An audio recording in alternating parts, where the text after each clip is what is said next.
रीचा सुन बेटा, मैंने हल्दी चंदन का लेप बना दिया है, उसे चेहरे पर लगा लेना।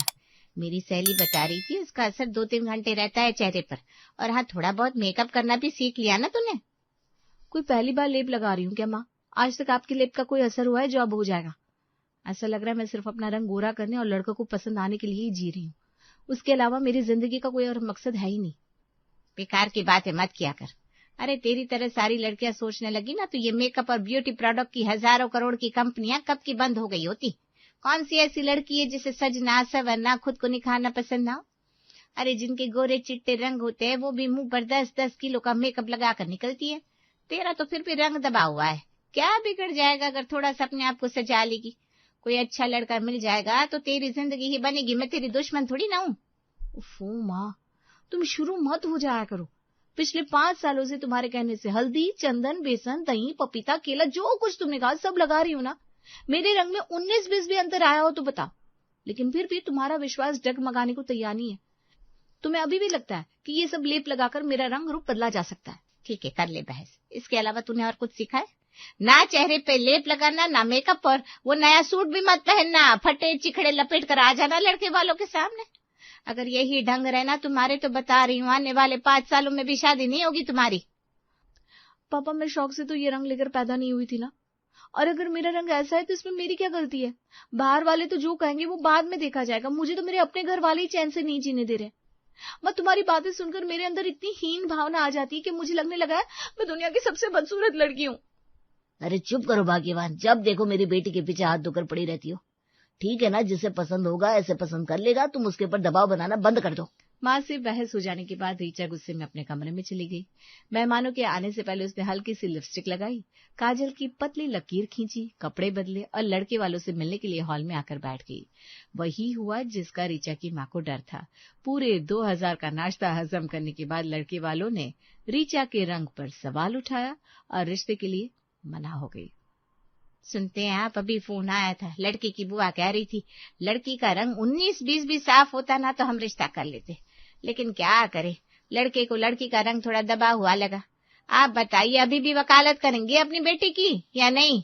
अरे क्या बिगड़ जाता अगर मेरे कहने से वो हल्दी चंदन का लेप लगा लेती तो? मेरी सहेली ने पक्के विश्वास से कहा था उस लेप को लगाने के बाद 2-3 घंटे तक चेहरे पर निखार बना रहता है।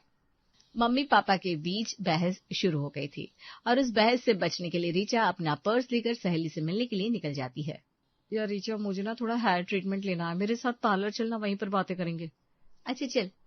रीचा और अनु पार्लर पहुंच गई। वहां पहुंचकर अनु ने समय से पहले सफेद हो रहे अपने बालों में एक खूबसूरत सा हेयर कलर कराया। उसके बाद बालों को परमानेंट स्ट्रेट करने के लिए बोल दिया।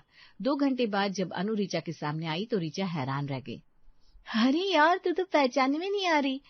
तेरे कर्ली बाल इतने सुंदर स्ट्रेट और सिल्की कैसे हो गए? तुझे तो पता है मेरी और विशाल की शादी पक्की हो गई है और विशाल ने मुझे कहा कि मैं कोई हेयर ट्रीटमेंट करवा लूं ताकि शादी में और भी खूबसूरत दिख सकूं। ये लड़के हमें हमारे ओरिजिनल रंग रूप के साथ एक्सेप्ट नहीं कर सकती क्या? आखिर तेरे विशाल ने भी तुझे बदलने की बात ही कर दी ना। देख रीचा, आजकल ये सब कोई बड़ी बात नहीं है। अपनी कमियों पर काम करना, उन्हें कम करने की कोशिश करना, इसमें गलत क्या है? और तूने अभी बोला ना हेयर ट्रीटमेंट लेने के बाद मैं पहले से ज्यादा खूबसूरत नजर आ रही हूँ, तो फिर अगर थोड़े से एफर्ट से सब खुश रह सकते हैं तो क्या परेशानी है?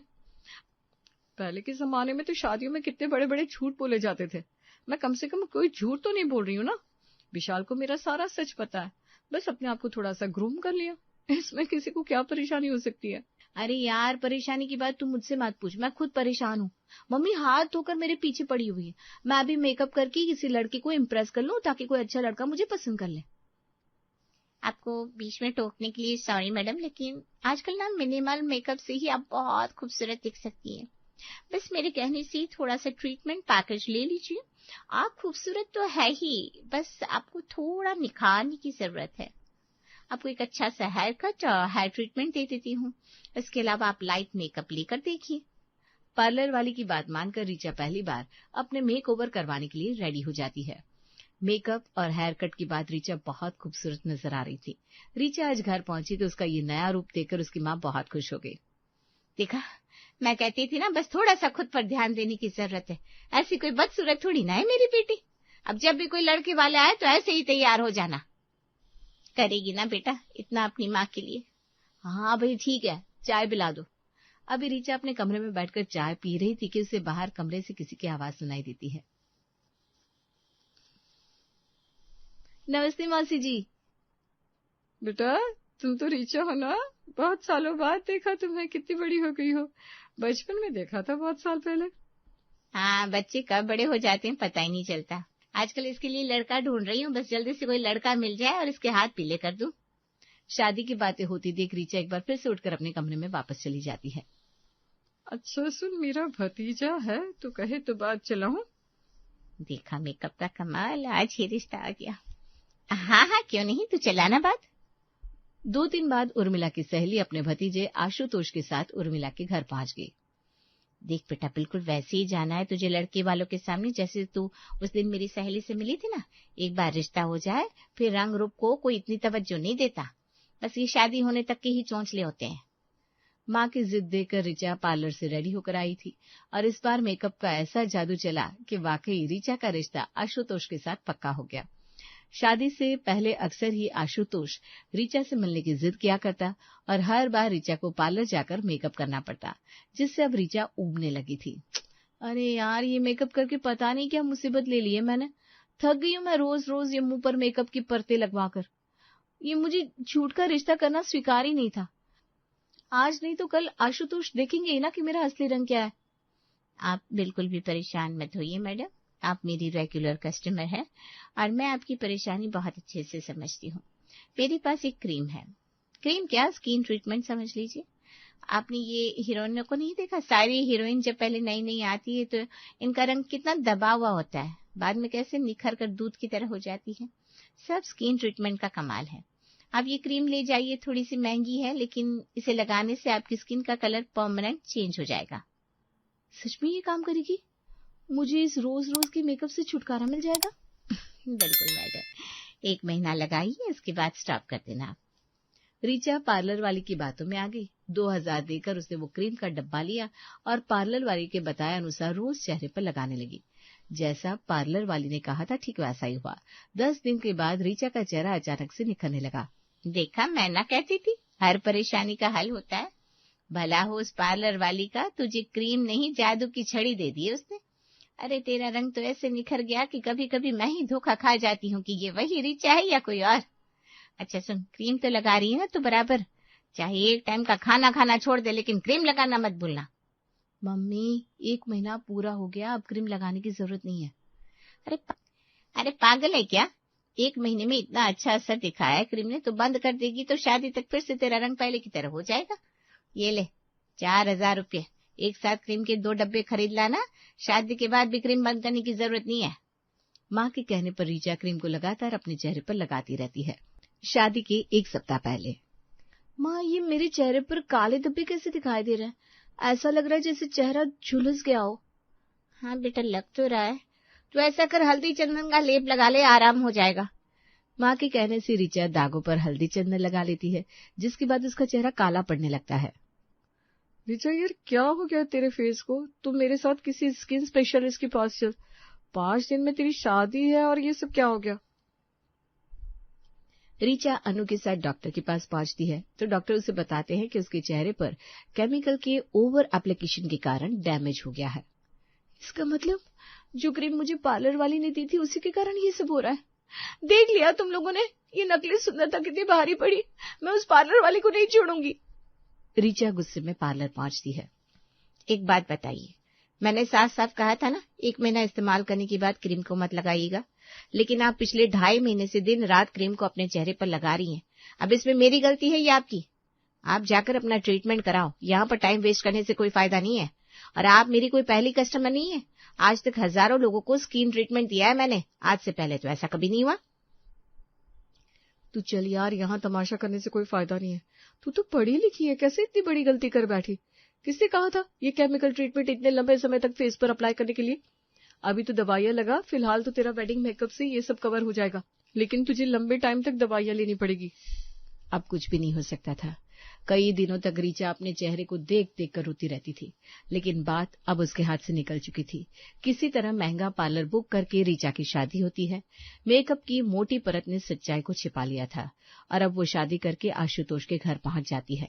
बेटा, इतना भारी मेकअप, जूड़ा, ये लहंगा पहनकर तुम थक गई होगी ना। जाकर थोड़ी हल्की साड़ी पहन लो, उसके बाद तुम्हारी मुंह दिखाई की रस्म करवाते हैं।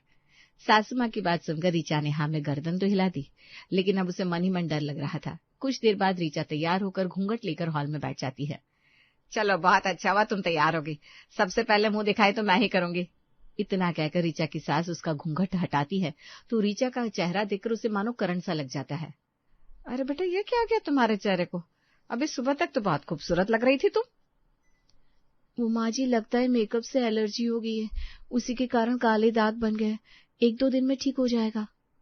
बुरा मत मानना भाभी, मेकअप से एलर्जी होने से ऐसे दाग तो नहीं होते चेहरे पर। अब सच बोल रही हूँ ना। ननद की बात सुनकर रीचा अंदर तक कांप गई थी। फिलहाल नजरें नीचे करके बैठे रहने के अलावा उसके पास और कोई विकल्प नहीं था। थोड़ी देर में परिवार की सभी औरतों ने रीचा की मुंह दिखाई कर ली और रीचा वापस अपने कमरे में जाकर बैठ गई। रीचा के जाने के बाद, अरे भाभी, हमारे राजकुमार जैसे भतीजे के लिए ये कैसी दुल्हन पसंद करके लाए हैं आप? इससे अच्छी लड़की नहीं मिली थी क्या आपको?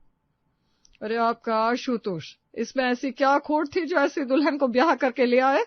चलो, सांवला रंग तो एक बार को चल भी जाता है, लेकिन इसके चेहरे पर कितने बड़े बड़े दाग है। आशुतोष ने शादी से पहले लड़की को देखा नहीं था क्या? बुआ जी, मैंने लड़की को देखा था और हम कई बार मिले भी है, लेकिन वो ऐसे तो कभी नहीं दिखाई दी। पहले दिन अपनी दुल्हन के बारे में रिश्तेदारों से इतनी नकारात्मक बातें सुनने के बाद आशुतोष के मन में भी खटाश बढ़ने लगी थी। अगले दिन, अरे नंदिनी भाई, कोई ढंग का पार्लर बुक कर लेना रीचा के रिसेप्शन के लिए, वरना हम तो रिश्तेदारों में किसी को मुंह दिखाने के लायक नहीं बचेंगे। मम्मी, बुरा मत मानना, लेकिन जीवन भर मेकअप में रखोगी क्या अपनी बहू को? जो असली सूरत है वो तो सामने आएगी ना। ये झूठ का मुकुट आखिर कितने दिन चलने वाला है? देख तू ना, मेरा जी मत चला। पता नहीं क्या बुरे कर्म किए थे जो इसके घर वालों ने धोखे से ये लड़की हमारे पल्ले बांधी। अब क्या करे समझ में नहीं आता। रीचा को खुले मुंह से सभी लोग खरी खोटी बातें सुना रहे थे, लेकिन सबकी बातें सुनने और सहने के अलावा रीचा के पास कोई और रास्ता नहीं था। शादी के कुछ दिन बाद, सुबह सुबह तैयार होकर कहाँ जा रही हो तुम? मैं मंदिर जा रही हूँ माँ जी। क्या हुआ? अरे कोई जरूरत नहीं है मंदिर जाने की। ये थाली यहाँ साइड में रखो, घर में मंदिर है, उसी में पूजा कर लो। लेकिन माँ जी, कुछ हुआ है क्या? अरे महारानी, कुछ नहीं, बहुत कुछ हुआ है। धोखा दिया है तुम्हारे माँ बाप ने, और इससे ज्यादा क्या होगा। गली से होकर जब मंदिर जाती हो ना, मोहल्ले की औरतें तुम्हें देखकर 10 बातें बनाती है। कल तो कोई पूछ रहा था, वो चित बकरी सी दुल्हन आपके बेटे की है क्या? अरे सोचो क्या बीती होगी हमारे दिल पर। सास के कड़वे शब्द सुनकर रीचा की आंखों से आंसू बह निकलते हैं। ससुराल वालों की बातों और तानों ने रीचा को बिल्कुल छलनी कर दिया था। उसने घर से बाहर निकलना, लोगों से मिलना जुलना बिल्कुल बंद कर दिया। एक दिन, माँ, मेरे बॉस आज खाने पर आ रहे हैं, कुछ अच्छा डिनर बना लेना आप लोग। हाँ ठीक है, बनवा दूंगी। पति के बॉस के घर आने की खुशी में रीचा ने एक शानदार डिनर बनाकर तैयार कर दिया था। खुद भी हल्के रंग की साड़ी पहनकर तैयार हो गई थी। रीचा, मैंने अपने बॉस को बोल दिया कि तुम अपने मायके गई हो, तुम यही किचन में रहना, खाना मम्मी और नंदिनी सर्व कर देंगे। लेकिन आशुतोष, ये सब मैंने अपने हाथों से बनाया है, सर्व भी मुझे ही करना चाहिए ना। अब क्या ऑफिस में भी मजाक बनवाना चाहती हो मेरा? जितना कहा है उतना करो। तुम्हारे साथ एक ही छत के नीचे रह रहा हूँ, इतना कम है क्या? आशुतोष की बातों ने रीचा को बहुत दुख पहुंचाया था। उसी रात, आप लोग मुझे कहीं शादी पार्टी में नहीं ले जाते, किसी मेहमान से मिलने नहीं देते, माँ जी मुझे मंदिर नहीं जाने देती। अगर मैं आप लोगों के माथे का कलंक ही हूँ, तो इस कलंक को मिटा क्यों नहीं देते आप लोग? कहीं ऐसा तो नहीं कि आप मेरे साथ रहना ही नहीं चाहते, बस साफ साफ कह नहीं पा रहे? ये सती सावित्री बनने का नाटक बंद करो रीचा। ये मेरी शराफत है कि इतना बड़ा धोखा मिलने के बाद मैं आज भी दिल पर पत्थर रखकर तुम्हारे साथ रिश्ता निभा रहा हूँ। कैसा धोखा हुआ है तुम्हारे साथ? बस यही ना कि मेरे मुंह पर कुछ दाग धब्बे हैं तो मैं एक अलग इंसान हो गई तुम्हारे लिए? वो मेकअप लगाकर तुमसे मिलने आती हुई रीचा तो तुम्हें बहुत प्यारी लगती थी। उसकी खूबसूरती की तारीफ में तो तुम कसीदे पढ़ा करते थे। बस चेहरे के कुछ दाग तुम्हारे दिल को काला कर गए। अगर मेरा रंग रूप ये दाग धब्बे देखकर तुम्हारा प्यार मुरझा जाता है ना आशुतोष, तो अच्छा है कि हम एक दूसरे से अलग ही हो जाए। इस रिश्ते के अभिशाप को और झेलने की जरूरत नहीं है तुम्हें। मेरे चेहरे के दाग धब्बे तो समय के साथ ठीक हो जाएंगे, लेकिन मेरे दिल को जो जख्म दिया ना तुमने, वो इस जन्म में कभी नहीं भरेगा। और हाँ, मैंने कोई धोखा नहीं दिया तुम्हें। तुम्हारे साथ शादी से कुछ दिन पहले एक क्रीम से एलर्जी हुई थी मेरे चेहरे पर। डॉक्टर ने कहा है 6 से 8 महीने में मेरा चेहरा पहले की तरह हो जाएगा। लेकिन अफसोस इस बात का है कि अब हमारा रिश्ता पहले की तरह कभी नहीं हो पाएगा। मुश्किल वक्त में मुझे तुम्हारे साथ की जरूरत थी और तुमने बाकी लोगों के साथ मेरा दिल दुखाने में कोई कसर नहीं छोड़ी। ऋचा ने उसी रात अपना सामान समेटा और अपने मायके लौट आई। अरे खोट तो तुझ में ही थी ना, क्या जरूरत थी इतना करने की? 2 बातें बर्दाश्त नहीं कर सकती थी अपना घर बचाने के लिए?